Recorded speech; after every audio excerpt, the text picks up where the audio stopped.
All right, one of the next most common questions we get is the question about the reward.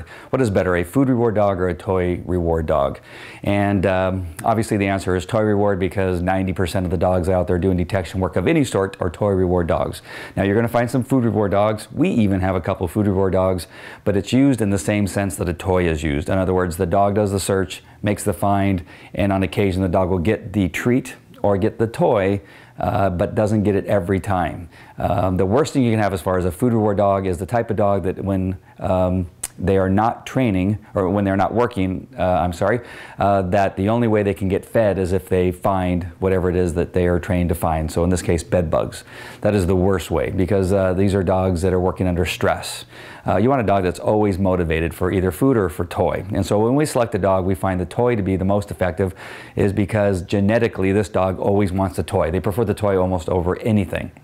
And so that's always present. You don't have to hold it back in order to make it stronger.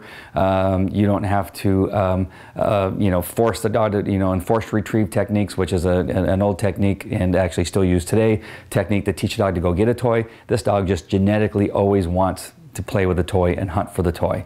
Unfortunately, in some food reward dogs, they have been starved essentially from food for a long period of time, and then that gets them motivated to do the search. That is not a way that you want to go. That is very stressful. As a matter of fact, food reward is far more stressful than any other training system out there. So we prefer the toy.